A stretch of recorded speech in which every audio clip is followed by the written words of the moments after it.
All right, chapter 11, Yay. March 24th, Scottsdale, Arizona. Michael was getting uncomfortable. His right foot was falling asleep. He was beginning to think his plan, waiting until Chad Newcomb, the guy finally introduced himself, was ready to spill, wasn't going to work. Michael was rethinking the whole thing, only he wasn't sure how to get out of this weird pink room, not without revealing himself and his powers. The early afternoon light was coming in both windows now. The room had changed from Pepto-Bismol pink to Barbie pink. It felt like Michael was sitting in one of those rooms of the Barbie dream house that Isabel used to have. The dream house had see, it's the mimosa. Somebody say that word. Methodically, there we go. Is that right even? Could be. It is now. Melted one afternoon after being forced to move a Ken doll from the door of the Corvette and back again too many times. He'd also been banned from the Evanses' house for a week by Isabel, and she and Max had never told on him, not once, for all the things he did. Melting the Barbie dream house was by far the most minor. Sometimes he wondered how he ever lived with himself in those days. Then he glanced at little Katie. She hadn't moved from her bed. Once she'd sighed and stirred and sighed, a moan that had been at her side in a heartbeat. The guy was completely dedicated to her, which made this even harder. Something had to happen, but Michael didn't know what that something was. Newcomb was sitting at the tiny table, only he didn't go near the chairs. He sat cross-legged on the floor facing Katie so that he could keep an eye on her while he worked on his computer. He'd been downloading email. Michael had recognized the odd digital tones of a modem connecting, and then the beeps and blips of an email program like the ones he'd used at school. Newcomb really hadn't been paying a lot of attention to him. Apparently, Newcomb thought Michael was tied up pretty good. Instead, Newcomb was staring fixedly at the computer screen as if he saw something he didn't like. Then he muttered something under his breath and got up, heading out of the room with great determination. Michael waited until Newcomb was gone, then glanced at Katie. She was still asleep. He doubted she even knew that he was in the room. She hadn't opened her eyes at all and really looked at him since he'd arrived. He widened the ropes holding his hands, but didn't untie the knot. There was no way he could retie it behind him. Newcomb's voice came from the front room, frantic. Michael caught a few words every other sentence or so. Watch her for a few hours. Michael held out his free hand and spun the laptop towards him. The screen was still lit. It hadn't gone to sleep yet. Pay as much as you want. The email letter was still open. Michael didn't recognize the return address. Need someone I trust to babysit for just a few. He scanned the message quickly. No, I need to know the person. It's Katie's life. The message was a series of directions for the serum drop. Michael caught his breath. Please, you're my last hope. I don't know what I'm... They wanted Newcomb to drive some gas mart 50 miles east of Tucson at the junction of Interstate 10 and State Highway 80. Michael knew where that was. I don't want her back in the hospital. They're not helping. He'd been to the gas mart a dozen times. It was on the freeway between Roswell and Phoenix, almost to the New Mexico border. From there, Highway 80 went south to the old west town of Tombstone and then on to the Mexican border. My last hope, please. Mary, you've sat with her before. Michael glanced at the computer's clock. The meeting was scheduled for 4 hours from now, and the drive took 3. Newcomb had better get off the phone and get moving if he wanted to make that meeting. I know she wasn't sick then, but Michael memorized the directions, then turned the computer around to its original position. No, please, I don't know who else to call. Newcomb's voice broke off. Michael heard a receiver get slammed down. Michael reached behind him and slipped his hands back into the ropes. He made the ropes tighten, but not as bad as before. His right foot was asleep now. He should have loosened those bonds while Newcomb was out of the room, but he was concentrating on the computer instead. Newcomb came back inside just as Michael finished with the ropes. He glanced at Michael, then at Katie. I caught part of the conversation, Michael said. What's happening? I have to meet your friends. The serum guys? Yes, Newcomb said. What about Katie? She's coming with me. Man, she's really sick. Why don't you just take her back to the hospital? The look Newcomb gave him was so full of despair that Michael felt it himself. This is our last hope, he said. What about me? You gonna leave me here? Newcomb studied him for a minute as if he hadn't given Michael any thought at all. What if they recognize you from the hospital?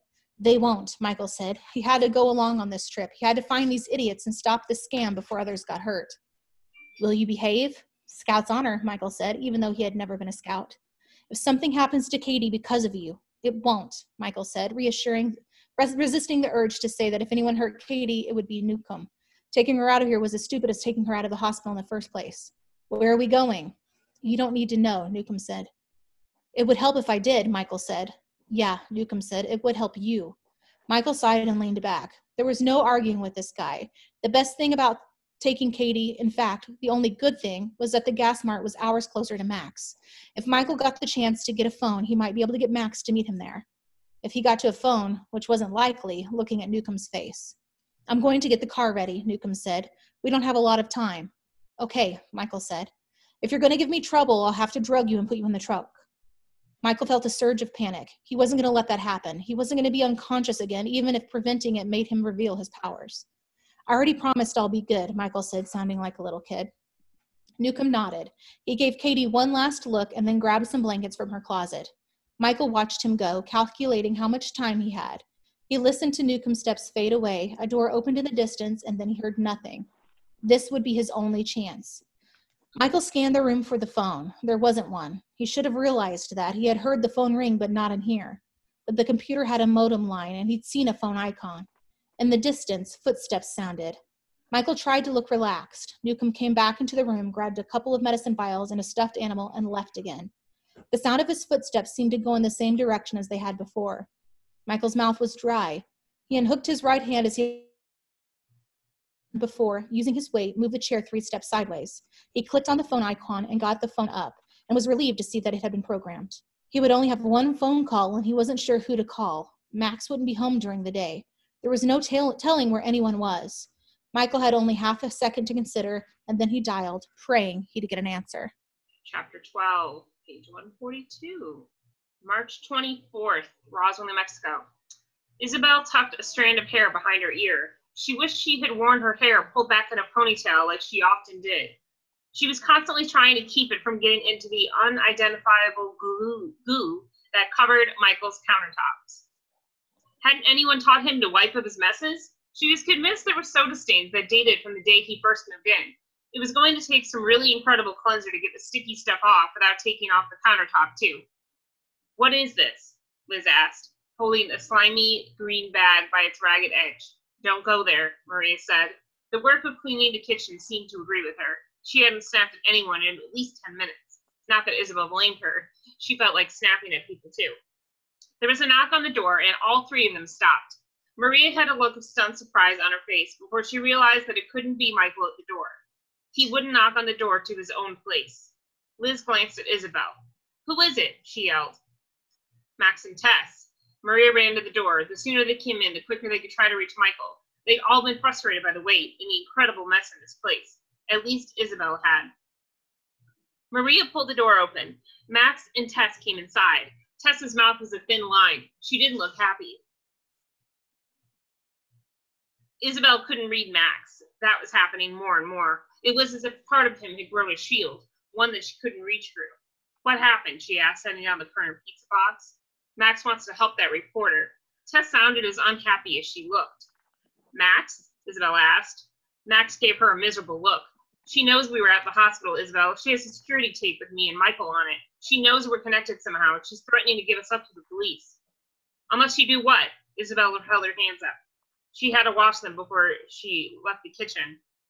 Her fingers felt slimy. Help her find these people running the drug ring. But I thought she believes you're involved, Isabel said. She does, Tess said. Isabel could tell she wasn't just unhappy. She was furious. She thinks Max can lead her directly to them, Tess said, for this article she's writing. You don't trust her, Liz said, stating the obvious as she often did. Niseda would have killed her, Tess said. Maria gave her an incredulous look. Is that what you want to do? What I want to do and what I can do are 2 different things, Tess said, but she's a threat. Isabel turned on the faucet and ran her hands under the hot water. At least Michael can. So, and you think Max going with her is the wrong idea? I know it, Tess said. I don't think we have a choice, Max said. I don't think you want us to have a choice, Tess said. You want us to go after those people. Isabel wiped her hands on a paper towel. She looked across the counter into the living room. Max was watching her. Now she could read him. Probably because he wanted her to. They're probably making money off children, Isabel said. I don't think Max can stomach that. It's more than that, he said. They're scamming people who have almost no hope. He shook his head and turned away. When you what? Liz asked. He took a deep breath. He clearly didn't want to talk about this. It was probably upset that he had mentioned it. Max, Maria asked. He sighed. When I healed those children, I saw everything. Their births. The parents were so happy. They thought they saw the future, you know? And when the kids learned to walk and how much love there was around them, that's when these creeps are preying on. They're preying on dying dreams and too much love. And hopelessness, Liz said. Exactly. Max turned to her. Tessa's look of disapproval grew. But there's more to it than that. Isabel threw the paper towel into the open garbage sack.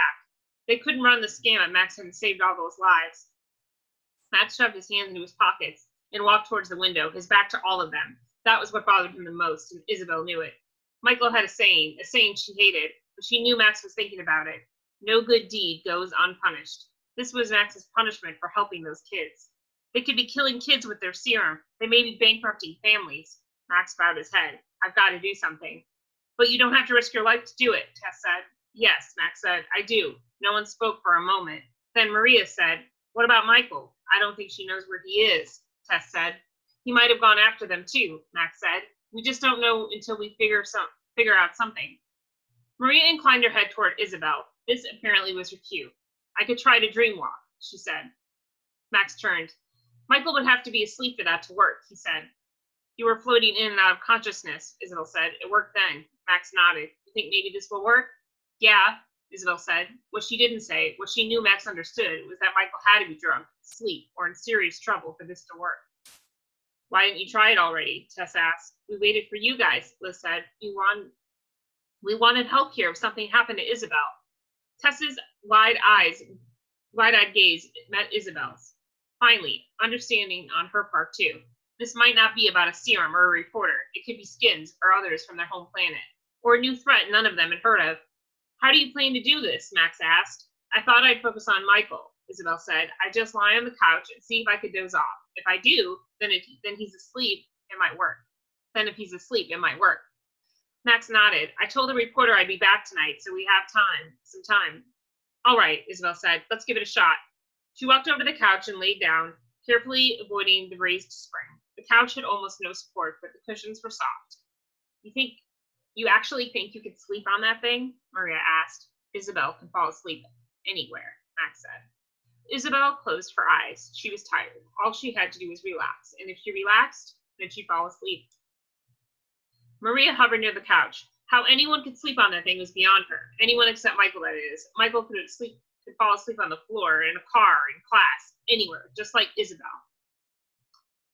Maybe it was an alien trait. Isabel's breathing had evened out. She was falling asleep. Liz looked at Maria and shrugged. Apparently she had no idea what to do. Neither did Maria. They didn't dare make noise. It might wake Isabel, and they couldn't talk.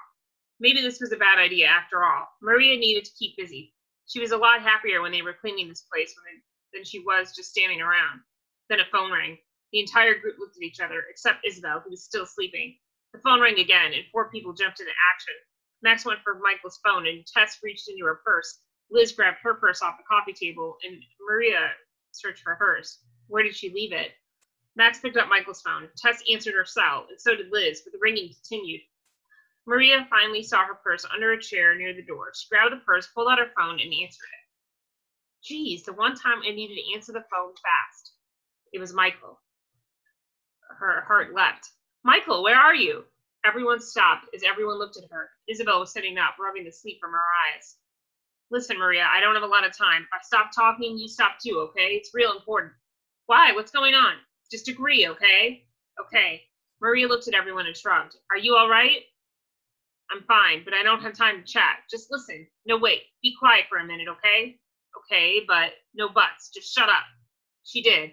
No one in Michael's living room moved. Neither did she. There was a clink on the phone, and then an odd shuffling sound as if someone moved a chair. She heard Michael curse softly, and then nothing for a moment. What is it? Max asked. Maria put a finger to her lips. Max nodded. An unfamiliar man's voice crooned in the background, followed by the muffled voice of a sleeping child. It'll be all right, the man said. It's just for a little while. There was a rustling, followed by a sharp moan. Maria held her breath. I'll be back for you, the man said. No funny stuff. No funny stuff, Michael repeated. Maria's heart started to pound. What's going on? Liz mouthed. I don't know, Maria mouthed back. Isabel was biting her lower lip. Tess was frowning. Max had come closer as if just being near the phone gave him some answers. Then Maria heard that weird shuffling noise again, and an odd beat that sounded like it came from a computer. Okay, Michael said, now just listen. I'm fine, but I need you guys to meet me at the gas mart at the junction of Interstate 10 and Arizona State Highway 80. That's about 50 miles east of Tucson. Got that? Yeah, Maria said. What's going on? Repeat it back to me. He sounded distracted. The gas mart at the junction of 10 and 50 miles east of Tucson. Maria pointed to Liz as she said that. Liz scrambled for some paper and wrote it down. Are you there now? No, but I will be in a few hours. If I'm not there right away, wait for me, okay? Okay, Maria said. Who was that guy? Gotta run, Michael said, and the connection ended. Michael! Maria looked at the phone in desperation. He hung up. What's going on? Isabel said.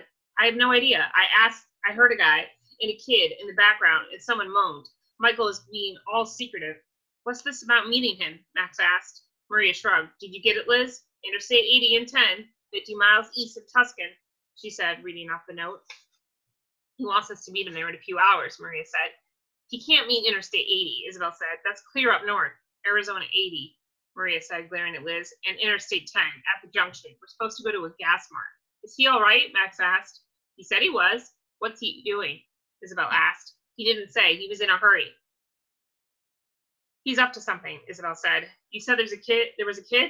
Tess asked. And he's in Arizona. Max looked at Tess. Tess shook her head. What? Liz asked. He's working on the serum thing, just like we thought, Max said, and he's setting something up. He's doing it alone? Isabel asked. Not alone, Maria said. He just asked for us. It seems like a bit of a jump to think he's working on that. Liz was still clutching the paper. I mean, we don't have a lot to go on. It's Michael, Max said. You always have to factor that in. Well, Tess said, a little more cheerfully than Maria would have liked. Looks like you can't go with that reporter after all. Sure we can, Max said. She mentioned Florence Junction. That's in Arizona, not more than an hour from that gas mart. You're suggesting we split up? Isabel asked. I think he wanted you there, too, Maria said. Did he ask for me? Max said. He said you guys. I think that means everyone. But he didn't specify, right? Max asked. Maria sighed. No, he didn't, but I knew what he meant. Well, here's what we do. Tess and I will go with the reporter. If it looks like a dead end, we'll meet you at the gas mart. Bring your phone so we can stay in touch. I don't like this, Liz said. We need you guys. Michael might need you. Yeah, Maria said. Sometimes he doesn't know when he's in over his head. Tell you what, Max said. Get Sheriff Valenti to go with you. And Alex. He has a good head on his shoulders. And Kyle, Tess said. Max shook his head. Let's station Kyle at the crash down. If Michael can't reach any of us, he'll call there. Kyle should be able to reach us somehow. He's pretty resourceful. That last sounded begrudging from Max.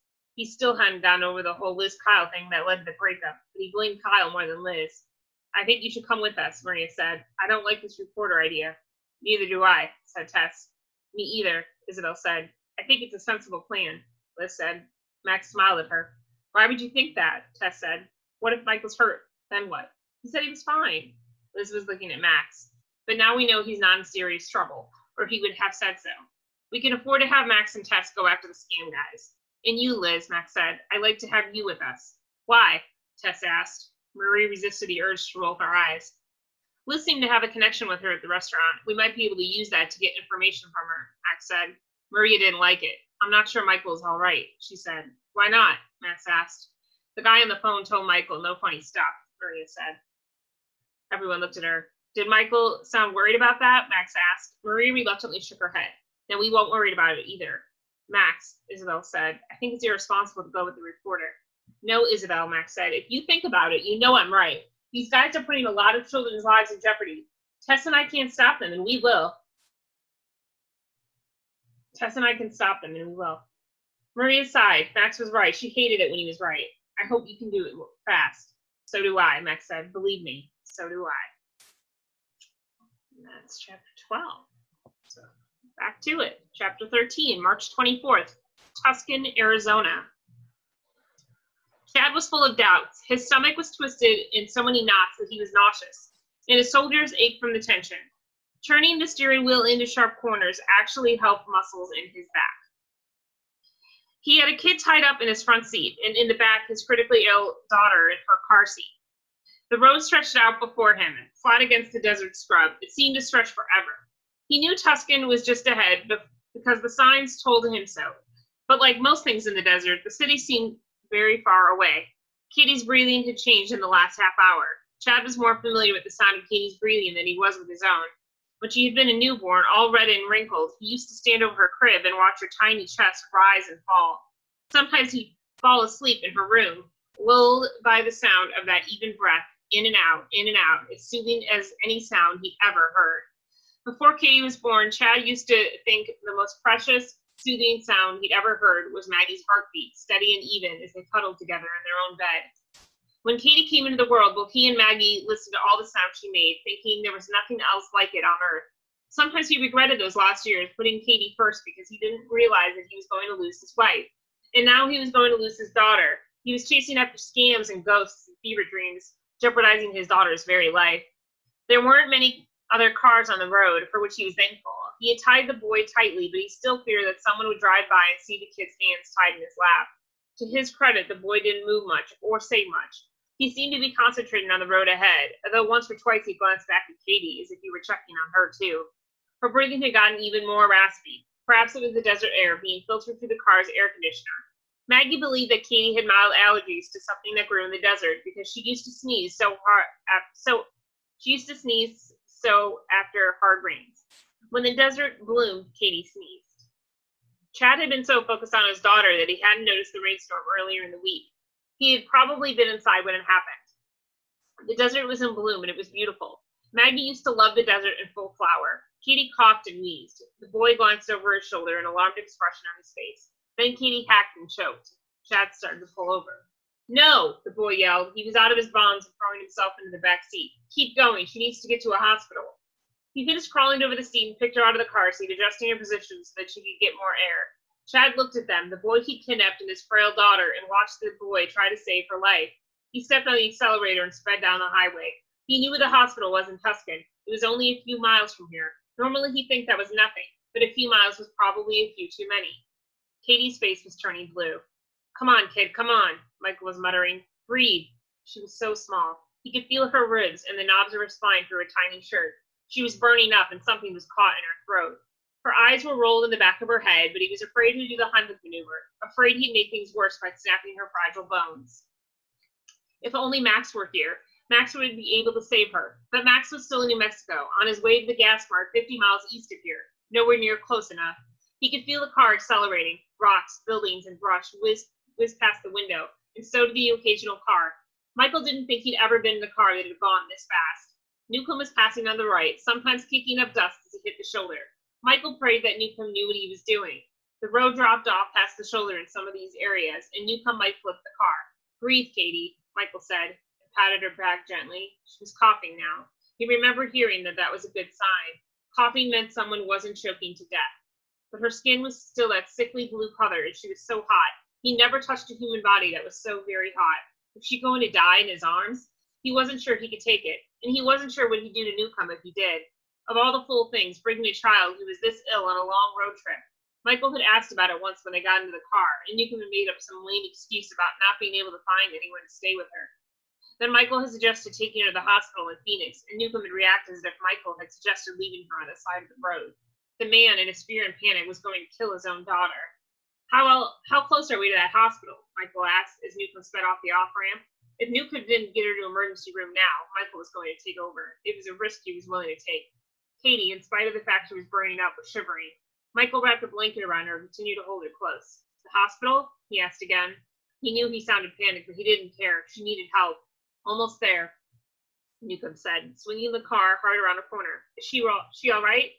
No, she's not all right, Michael said.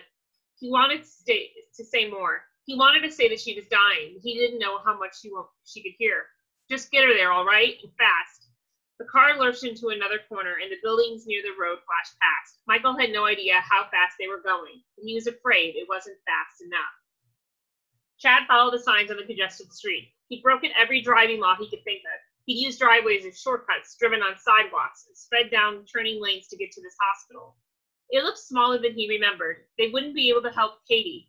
The most famous children's ward in the Southwest hadn't been able to help Katie. There was no way this hospital, which didn't know Katie, wasn't familiar with her case, probably didn't even have the same equipment, would be able to help her. She was going to die because he had made the wrong choices.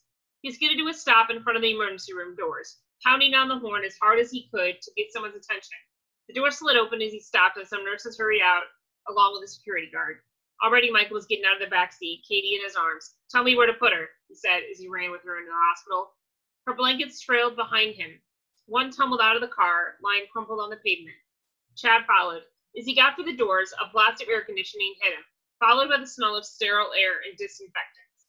Hospitals. He thought he was shed of them that morning, and he'd only make things worse. Michael had been led back into a large area with dozens of curtained beds and had put Katie on one bed. The nurses, along with an emergency room doctor, surrounded them. Michael was explaining what was happening, his hands moving. "I'm her father," Chad said as he shoved up closer. "She's been sick a long time." "What's the problem exactly?" the doctor demanded. He was a young man, so young that Chad wondered how long he'd been practicing medicine. As he asked the question, he didn't even look at Chad. He was already examining Katie, trying to see what was causing her distress. "The problem?" Chad repeated. Well, that's what no one seems to know." The doctor glanced up at him. "It's a long story," Chad said. "Let me get her stable first, and then you can tell me," the doctor said. "Is she on any medications?" "Not yet, thank God," Michael said. Chad glared at him. "Yes," he said, and proceeded to tell the doctor what they were. The nurses eased Michael out of the emergency room, pulling a curtain in front of them and telling him to go down the hall to wait. Michael stood in front of the curtain for a long time, listening to Chad's litany of medications for a little girl dying of a mystery disease, the doctor's not-so-gentle questions, and Katie's miserable cough. There was nothing Michael could do. He'd sat in that back seat, his arms wrapped around her, and thought of Max. All Max would have done was place his hand on her stomach and done that thing he'd done before, with the other kids, with Liz, the time she got shot at the crash down, with all of them, and Katie would have been saved. Instead, Michael had to trust a doctor who looked like he had just graduated from medical school, and a father who had already proven his poor judgment. Michael stood in the hallway for another moment. Behind a nearby curtain, he heard an elderly lady cry out in pain. A doctor's voice rose from yet another area, telling someone that everything would be all right, and a nurse went by, wheeling a machine that looked even scarier than Katie's blue face. Michael didn't belong here. "Excuse me, sir," the security guard came over. "I'm sorry to bother you right now, but your car is blocking the emergency entrance." Michael stared at him for a moment, trying to process what the man said. "Can you move it, or give me permission to do so? We have an ambulance coming in a few minutes, and they need to be able to park there." "I'm sure," Michael said, and hurried outside. The back seat door was still open, a blanket lying on the pavement beside the car. The driver's side door was open too, and the car was making a futile little beeping noise, telling the entire world that the door was open and the keys were still in the ignition. The keys were in the ignition. Newcomb was going to be in that hospital for a long time, and those scam artists were supposed to meet him with the serum in just over an hour. Michael glanced at the doorway, wondering if his thoughts were evident on his face. It didn't matter if they were. People looked worried around emergency rooms all the time. He grabbed the blanket, threw it on the back seat, and slammed the back door. Then he went around to the driver's side. He slipped in, pulled the door closed, and grabbed the wheel. It would be a long time before Newcomb knew the car was gone. Even if he asked about it, the guard would say that he told Michael to move the car. The nurse would say that Michael was in the waiting room. Newcomb wouldn't know Michael was gone for an hour, maybe more. And then what could he say about it? "Hey, officers, the guy who stole my car was the same guy I kidnapped from Roswell, New Mexico?" Michael seriously doubted Newcomb was dumb enough to say that. He put the car in drive and headed out of the emergency area, going to the main part of the parking lot first so that no one would think anything of what he was doing. Max wouldn't know what to do when he got to the gas mart. Michael hadn't had a chance to explain anything to Maria, and as usual, she'd asked too many questions, taken up too much time. Michael might have had a chance to explain if she hadn't asked so many questions. He had to get to the meeting spot when the serum guy did, and he would have to play it as if Katie were his daughter. He had a hunch people didn't usually bring their kids to this thing, and Newcomb had already paid the money. All Michael had to do was get the stuff and find out where the guys were working from. Then he would come back to the gas mart, and he and Max and Tess and Isabel would take care of the serum once and for all. Oh, and take care of the scum once and for all. Then, when it was all done, he'd bring Max here to Katie. Max would be able to help her then. All she had to do was survive another few hours. Michael would give her her miracle. He wouldn't be able to live with himself otherwise. March 24th, Las Cruces, New Mexico. Nyla pulled into a Texaco Star Mart, stopping in front of the gas pumps. "What's going on?" Max asked. Those were the first words he'd spoken for the past 15 miles. The kid could be silent as a stone. He sat in the seat beside her, staring straight ahead, as if he could get the car to move faster just by watching the road. The girls in the back seat weren't much help either. They sat as far from each other as possible, and both of them looked out their windows. Nyla thought teenagers were talkative, but this group proved that a myth. They'd hardly said 5 words to each other in the last hour. "I need to stop," she said. "Yeah, that's a good idea," Tess said from the back seat. She opened the door and was out of the car before Nyla had it in park. Cool air blew in. It had been unseasonably warm all day, so Nyla had the air conditioner on. But it was twilight now, and the night chill was settling over the desert. Nyla's jacket was in the trunk. She would have to get it before they left this stop. "I thought we were in a hurry," Max said. "We are." Nyla took the keys out of the ignition. "But we have some needs to attend to, both mine and the car's, so if you don't mind." He shrugged. For a moment, she thought he was going to continue staring straight ahead like he had been doing all along. Then he got out of the car and walked to the pump. "What do you take, super unleaded?"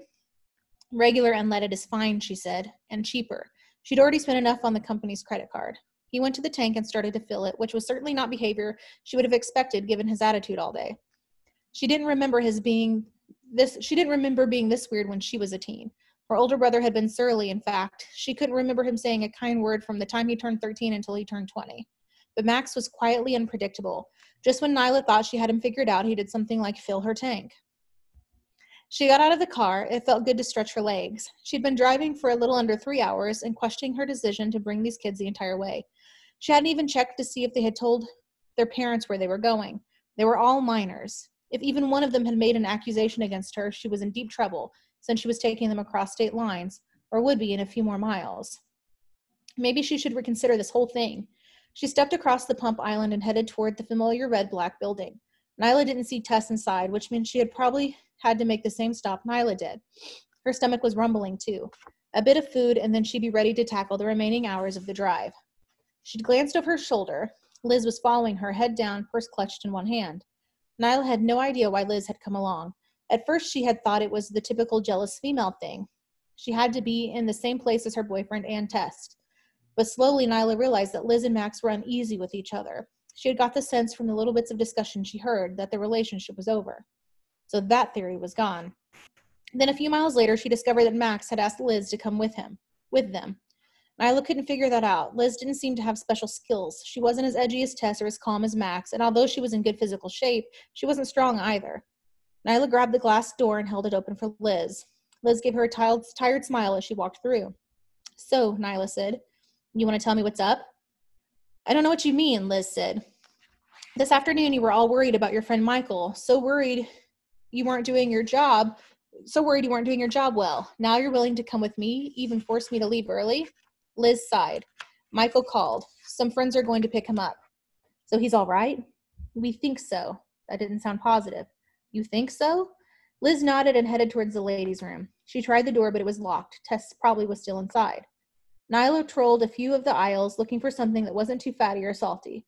Of course, she was having no luck. She gave up and got behind Liz, forming a line near the ladies' room door. "I understand you're a science whiz," Nyla said. Liz gave her a startled look. "What makes you think that?" Nyla smiled. "I'm a reporter. I spent 2 days in Roswell. I learned things." "What kind of things?" Liz sounded nervous. "You're a science whiz who used to date Max, then Tess moves to Roswell and suddenly you're out in the cold." "It's not like that," Liz said. "Then what is it like?" The bathroom door opened. Tess came out, her hair neatly combed. Nyla had the feeling that she had been listening. Liz kept her head down and went to the ladies' room. Tess glared at Nyla and then walked out of the store. Nyla sighed. Every time she had opened conversational gambits like that, they had fizzled. 3 hours of non-starters. She was beginning to think she'd lost her touch. But she knew better. She had realized from the moment she got in the car that she wasn't in control of this trip. Max was, and he managed it without saying a word. Somehow, she had to find out more about this kid. Did charismatic world leaders have this kind of effect when they were under 20? Was it something people were born with? Or was she just susceptible to Max's charms the way Tess and Liz were? Nyla glanced through the glass windows at the pumps. Max had finished filling up the tank. He was talking with Tess, gesturing as he did so. She nodded, then got into the car, closing the door. She wasn't happy with him. Neither girl was, and Nyla couldn't find out why. Her best chance was Liz. She'd try talking with her again later, if it were necessary. First, and most importantly, Nyla had to focus on what she was going to do when she got close to the scam artist's hideout. Was she going to trust Max and take him down that road? Sooner or later, he would have to talk to her before they got to Florence Junction. Nyla might not have controlled the trip so far, but she would control it there. She had to. She still wasn't sure what she was getting into, and she wasn't the kind of person who just charged blindly ahead. She would have to know why Max was at the hospital before she took him to that dirt road. He didn't want to tell her, and that intrigued her most of all. Maybe she would ask him about the silver handprint and see what his reaction was. Or maybe she'd ask him how a man impersonates an angel and then disappears out an open window.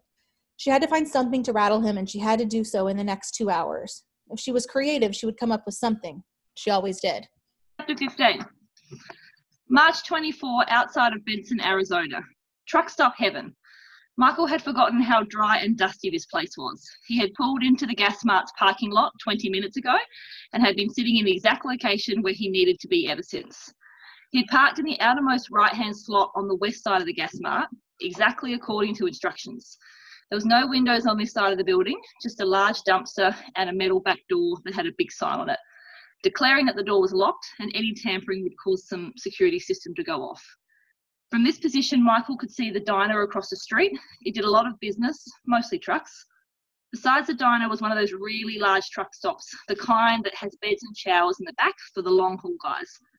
There was a store attached to it, filled with all kinds of stuff, judging by what was in the windows.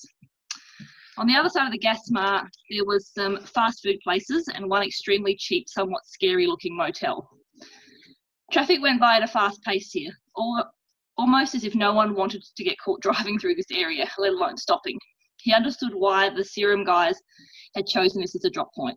It was perfect. There were so many transient vehicles that 2 more wouldn't be noticed at all.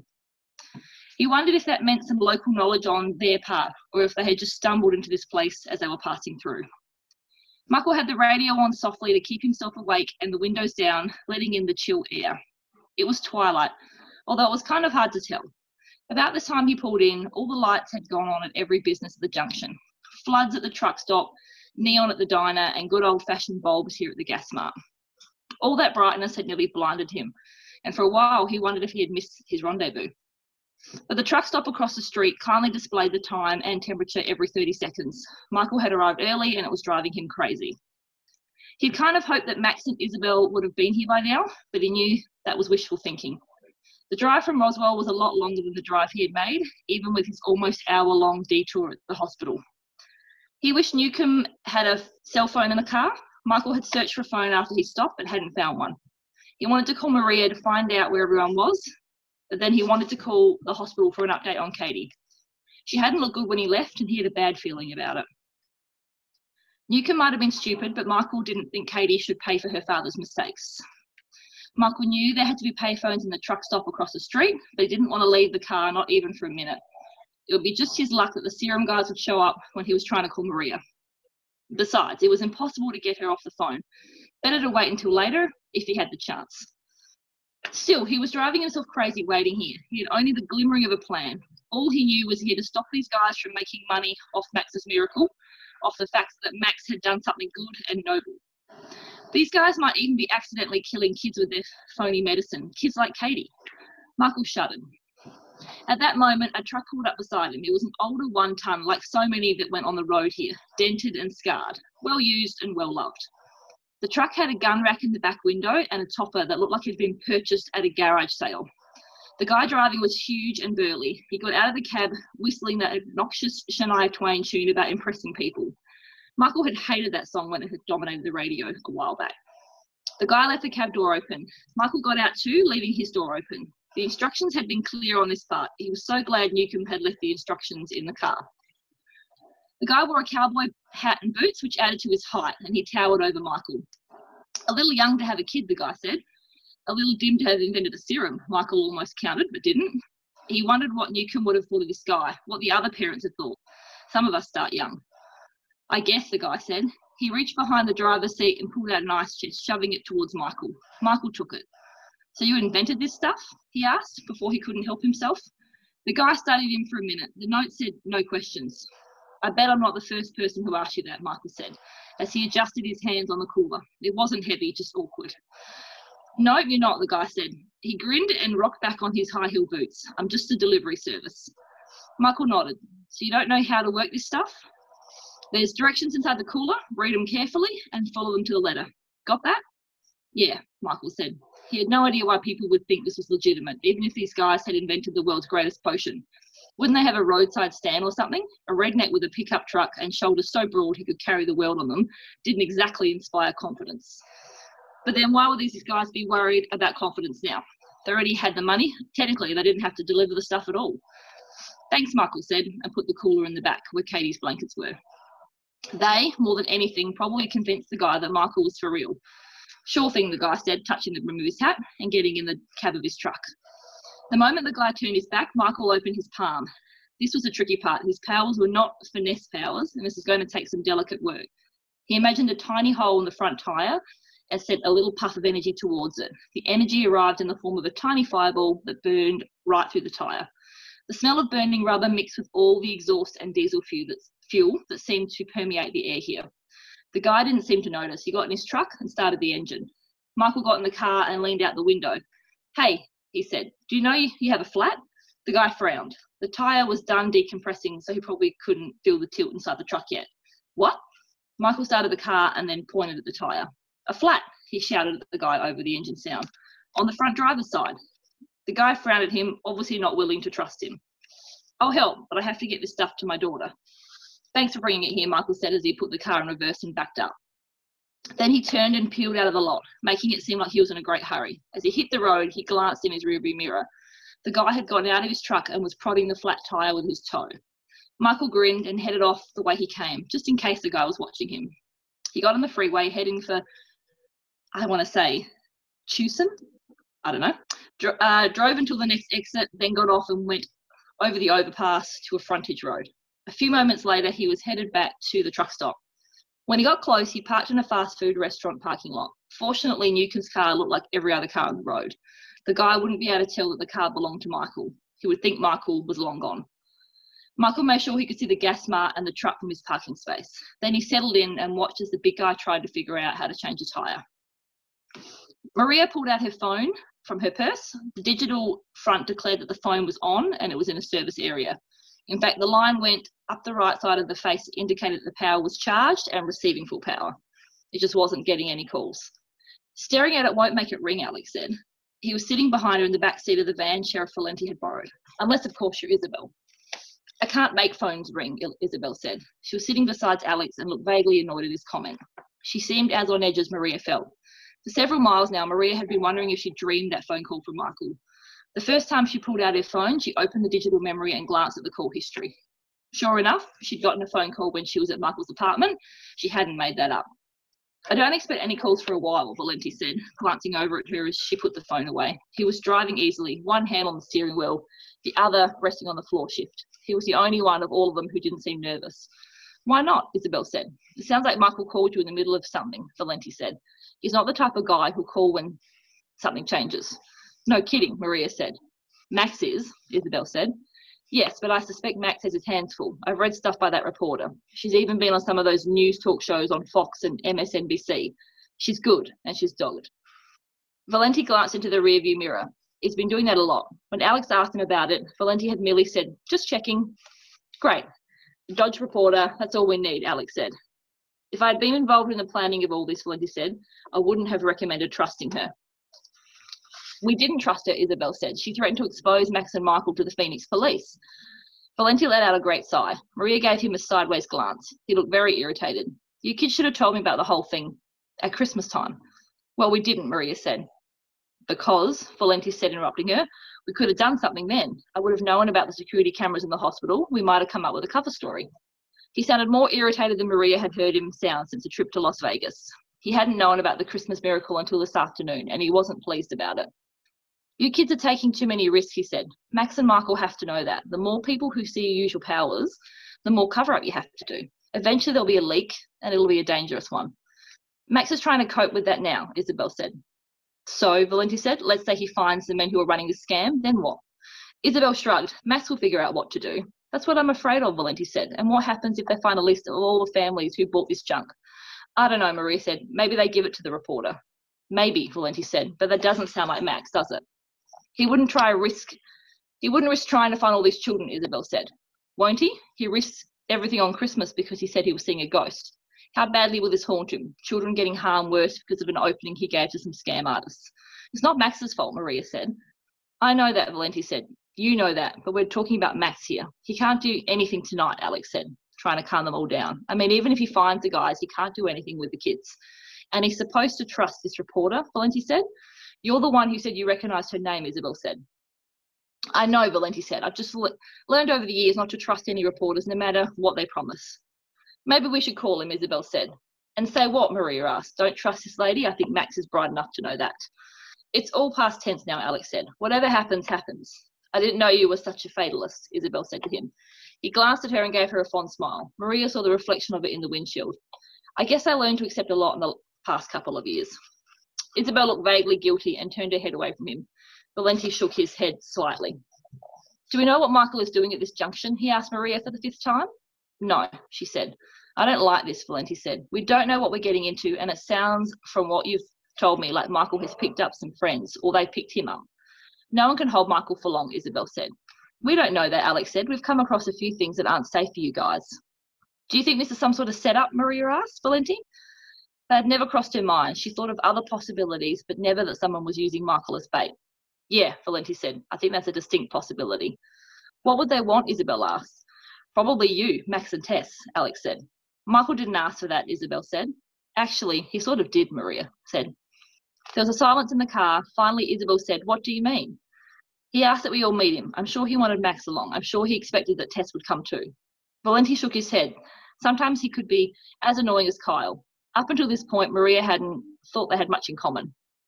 Well, Isabel said, all they'll get is me. They won't get that, Valenti said. We're going into this thing prepared for the worst, all of us. You got that? Maria felt cold. Does this mean we should have a plan? Alex asked. We can't have a plan if we don't know what's going on, Maria said. We have another couple of hours, Valenti said. I'm sure we'll come up with something. Isabel sighed and rested her head against the back of the seat. How come things can't be normal for even a few days? Alex grinned at her. You'll get bored. I would not, Isabel said. I like normal. Yeah, Maria said as tension gnawed at the inside of her stomach. Me too. And we're on what, 16? Yeah. March 25th, Florence Junction, Arizona. Nyla took a sip from the cold mocha she'd bought 2 stops back. The caffeine and chocolate were working in her system, making her hyper intense. The road was dark. At times it seemed as if theirs was the only car on it. She'd had too many miles of silence to reflect on what she was doing. She shouldn't have listened to Max. She shouldn't have listened to this Max kid. For all she knew, he was letting her think she was taking him to the scam artists, when in fact he was actually bringing her. At the last rest stop, a few miles back, she'd gone into the ladies' room and called the paper. Even though it had been after midnight, the production manager and the managing editor were still in, juggling headlines for the regular morning edition.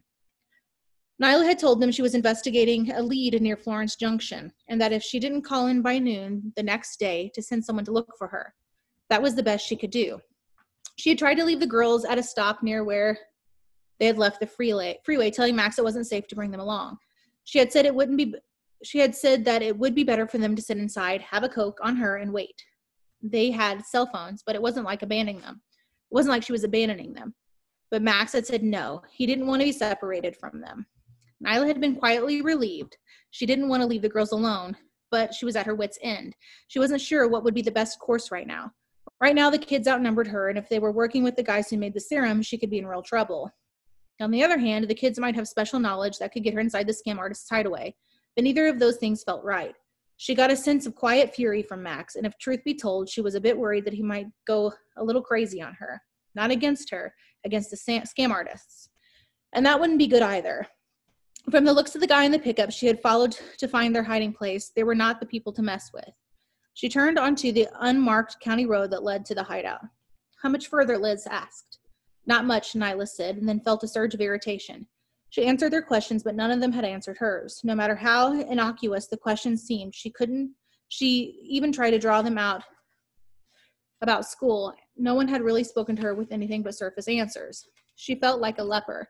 A lot of people made her feel like that as a reporter, but she never thought a group of kids would be sophisticated enough to do it so young. The unmarked dirt road showed up as a dark space against the 2-lane highway. She wouldn't have seen it if she had known it was there. She parked and shut off her lights. You kids wait here, she said. No, Max said. Listen, I've already compromised enough, she said. I have no idea what's down that road, and I'm not risking your lives to find out. If something happens to you, then what? Max asked. She looked at him. You don't trust me, do you? His voice was calm. Usually people were upset when they asked this question. Why should I? You won't tell me what your involvement is in all this. You can trust me, he said. Me and Tess and Liz, right, Tess? Right, Max, she said. It was a strange interchange and made Nyla even more uneasy. Generally, trust isn't commanded, she said. It's earned. Have I done anything to break your trust? Max asked. Yes, Nyla said. You haven't told me about the hospital. Maybe you haven't asked the right questions. He turned toward her, his features hidden in the darkness. You ready? She thought she saw a nod from the back seat. No way, she said. I'm not taking all of you down that road. Just me, Max said. Tess and Liz have phones. They'll call for help if we need it. It sounded like a good enough plan. Nyla sighed. We're just going to see what's down there. We'll make plans after that. Fair enough. They got out of the car together and in unison closed the doors so quietly that they clicked. Nyla's sensible shoes crunched on the gravel on the turnout. Somehow Max's tennis shoes made no sound at all. Side by side, they walked down the highway to the dirt road and then headed down it. It was easier to navigate than she thought it would be. There was just scrub and rocks alongside. The moon was almost full. She hadn't noticed that as she drove, and thought it odd that she noticed it now, shedding a bright light across the landscape. It was rough, cragged, and like most of the country of south of Tucson. But for some reason, the road seemed flat and seemed to go on forever. Max glanced at her. I don't like this, he said. She didn't either. Just from what she could see in the moonlight, they'd have to walk quite a distance, and she wasn't sure what they'd find. This road could go on for miles, he said. She hadn't had that impression the first time she came here, but she hadn't driven down the dirt road. Maybe we should wait until dawn and drive as far as we can, Max said. We might be able to see more then, and dawn isn't that far off. They could see a lot now, but the distances were hard to judge in the moonlight. She learned that years ago on stakeouts with some cops. There's a hotel back a few miles, she said. How about I drop you kids off there and I come back here? No, Max said. Let's just wait. She looked out ahead, and the road seemed to go on forever. The dirt was flat, hard-packed with no gravel, as if she was careful, and if she was careful, she would be able to drive it without making much of a sound. Besides, it was wide enough for only one car. If the scam artists came back this way, she'd see them, or they'd see her. She sighed. I guess waiting won't hurt, she said. Max nodded, and together they headed back to the car. It took a few minutes to get back up the road. When they reached the highway, Nyla was surprised to find Tess standing at the road's entrance. I thought you were going to wait in the car, she said, more harshly than she had planned. I got worried, Tess said. You were gone for a while. They hadn't been, not really, and Tess didn't sound worried. Nyla frowned at her, but said nothing as they headed back to the car. Max told Tess the plan, and they all got into the car. Liz looked at them curiously, but didn't say anything. Nyla settled into her seat and grabbed the styrofoam cup holding her mocha. Good thing she'd bought the largest size possible. This was going to be a long night.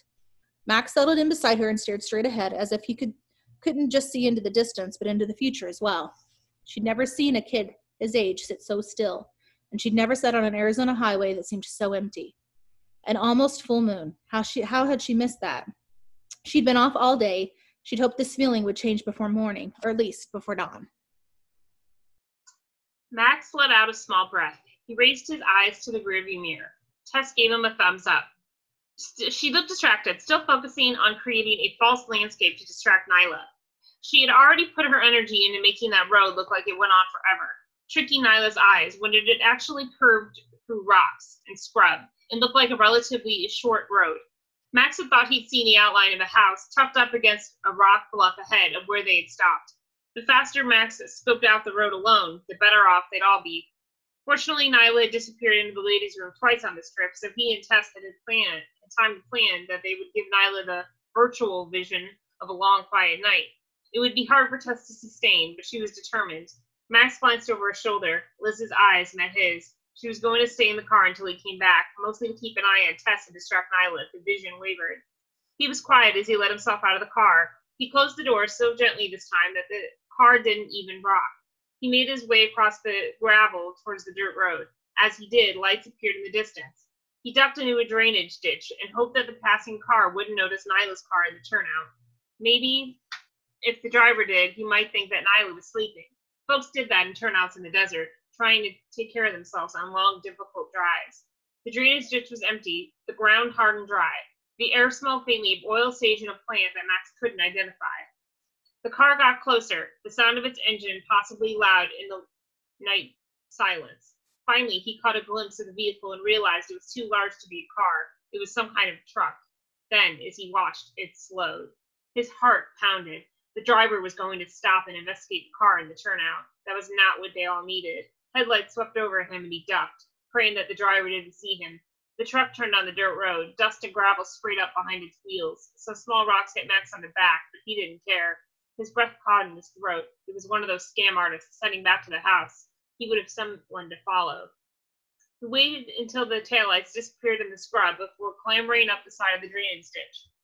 As he did, he realized that the engine noise hadn't faded. There was another car on the road, only this car had its lights out. Max didn't like that at all. Nothing good came out of cars driving with their lights out, except that the driver hadn't seen him yet. The car pulled onto the shoulder on the opposite side of the dirt road from Neva's car, and about 100 paces short. There was a chance, in the dark, the driver hadn't seen Nyla's car yet. Max wondered what Liz and Tess thought of all this. He hoped it wasn't distracting Tess enough to force her to drop her control of Neela's vision. That was the last thing they needed. The car's engine shut off, plunging the night back into intense desert silence. Then the driver's door opened. Max stayed frozen in place. A single movement might call attention to him. The driver stepped out, and as he did, Max let out the breath he'd been holding. The driver looked familiar. In fact, Max would recognize that walk anywhere. He'd seen it his entire life. The car's driver was Michael. Okay, so driving with his headlights off wasn't the brightest thing he'd ever done. For one thing, it was harder than he'd expected it to be. He'd done it in Roswell on one regrettable night when some guys from school had talked him into playing car tag. He'd spent maybe 5 minutes driving with his lights out, decided it was stupid, and quit the game. But driving then hadn't seemed so difficult. The city streetlights had provided more than enough light. On this night, out here, the road was pretty dark. Once the truck had turned off, he had a heck of a time seeing anything ahead of him. He almost missed the dirt road and somehow managed to get the car stopped without putting it into the ditch. The entire night's drive had been one comedy of errors.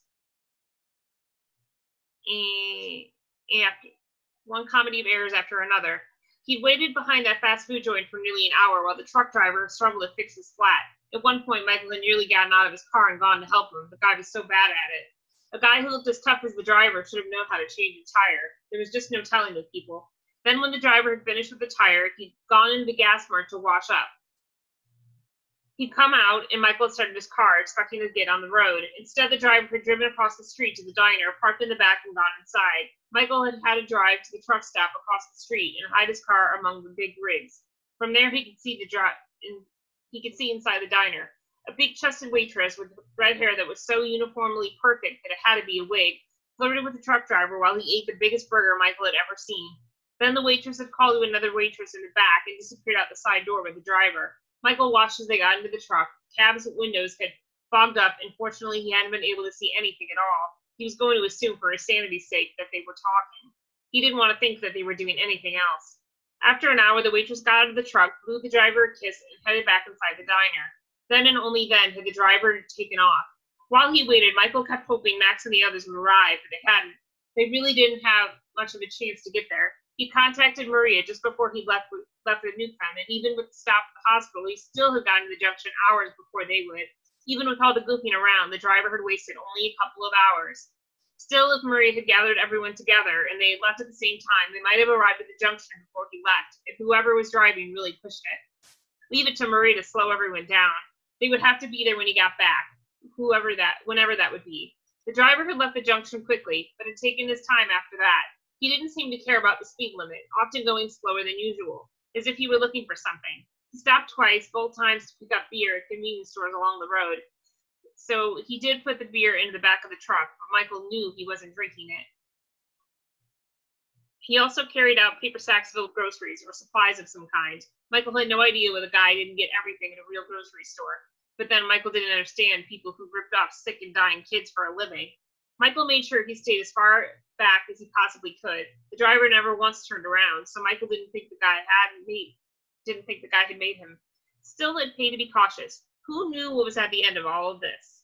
Yes, Michael had powers, and the guy in the truck probably didn't, but Newcomb had proved that sometimes powers were worthless, especially if someone surprised Michael. He didn't even have a phone to call anyone for help. This time it was just him.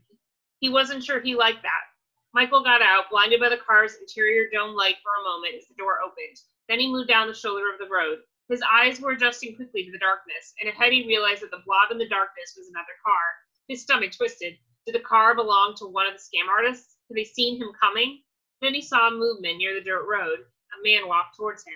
Michael, a familiar voice said. It's me. Max? Michael heard the uncertainty in his own voice. How had Max found him here? And why? How would Max know about this place? Keep it down, Max whispered as he approached him, moving very quietly across the gravel. Tessa's trying to focus in the car, and sound carries out here in the desert. Whose car is that? Michael asked. There was a reporter in Roswell. She used a security video of us in the hospital. She's working on a story about some scam that someone is doing up the December 24th thing, and so she brought us here.